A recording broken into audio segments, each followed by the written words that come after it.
Indeed, we now have a growing army of graduates, professional fellows, people from other disciplines other than mechanical engineering now taking the place of your regular mechanic. If you look around, you see so many auto shops coming up because one, it's a very lucrative business.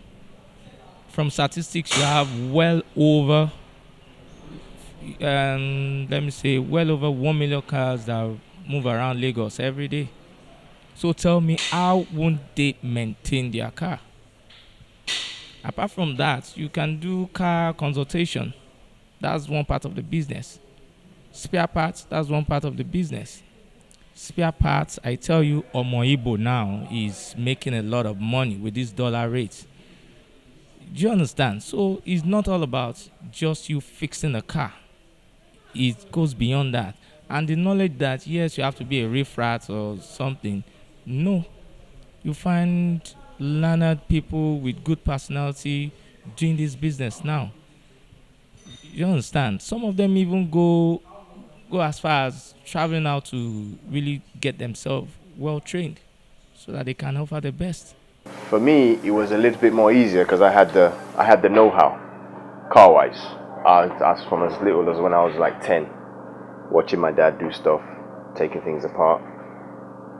So I suppose I had that interest, but I didn't really know I was going to do this as a vocation until I left school, graduated uni, did a master's degree, and then you're now in the job market, so to say.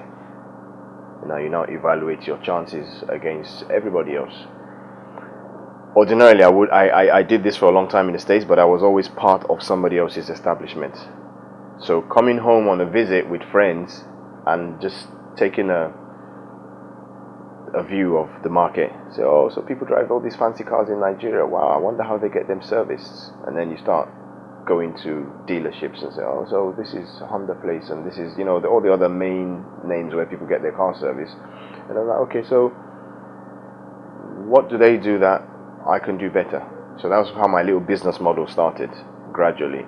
Like I said, I started selling cars initially, and then over time, there was a glut in the market for dealers selling cars. Anybody could become a dealer. Buy a car, ship it in, put a price tag on it, sell it. There were good service outlets, but they were very expensive. That much I found, because everybody just drove a fancy car. I mean, the average person drove a very nice car, and the average person you speak to would say, oh, well, all these trial and error people, they give you bill for stuff. I've been to 2-3 people, mechanics. I've got the same problem, but I've paid 3-4 different people to rectify the same thing. And then, so that was where my little business model came together. So I kind of went away again, and sort of like got myself together. Like I said, I did the training. We did the training, got the bit of experience. I went back to the States. I just went and sat with, I had a very good friend, TJ, in Atlanta, who was aligned with these Mexican guys, and they had a massive workshop. They did everything from breaking cars to body work to resprays to modifying cars to engine upgrades and stuff like that. So I was really stuck in at the deep end. So the sky was the limit. It just depended on how much time I had and how much knowledge I really, really wanted to acquire before I came back home. And obviously I couldn't wait to come back home. So I spent on and off, I'd say 3 years, on and off, on and off, on and off. And then eventually,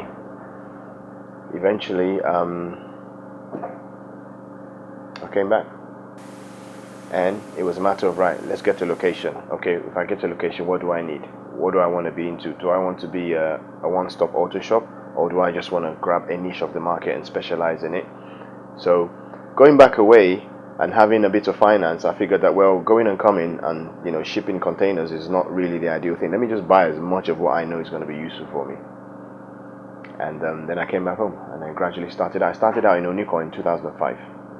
Right next to Muson Center, opposite City Mall, underneath the stadium. A lot of space, good rental agreements, and then we got cracking. Yes, we now have a new set of mechanics who are doing business unusually. Cars are becoming computerized. I love computers from the initial stage. So it baffles me so much that I now looked at it that how can a computer be controlling the entire system of a car, even up to the wheels? So let me know what's actually going on. apart from me making money from it. Still, what I studied in school, and I'm putting it into practice right now. And that's just it. That's the process. What I have done, what I've learned before. So I'm now introducing something else into it. So it's a combination of many years of not so much your experience, but learning, and then it all just came together. Because out there's so many qualified technicians, right from dealerships down. I mean, you have to have, if not university, you'll have to go for like a technical school, you know, at least get a certification before you can actually work out there. But out here is not so much so that you just have to come with your A game, show people that you're quite capable, you know, have the right tools and equipment, recruit the right staff, and then you're in business. I know there's some element of regulation here in Nigeria, but I'm not really a part of it, to be honest. The changing face in automobile repairs is just astronomical, away from the traditional repairers we have in our communities. Yes, in the same ecosystem, in the same community, there is a surge into a new dynamics and dynamism in auto repair. For instance, what you see here are like table covers to prevent scratches on the vehicle while the auto mechanics can work on this engine. And it now means that everybody that works on an automobile, be you a car wash person, be you electronics engineer, be you a mechanical engineer, and whatever it is, the basic knowledge now means that you must have an understanding of how cars or automobiles are configured before you can even touch any car, the way it is going now, because cars are now a combination of hardware and software. Tires before now used to just be wheel and rubber, but today we have tires that have close to 4 sensors, 6 sensors, one telling you your brake system, one telling you the pressure on your tire, one telling you other things. I mean, a combination of all of that, and it means that in the ecosystem, the man who fixes the tire needs to understand this trajectory growth in terms of technology, and that's what we have in the new community of automobile.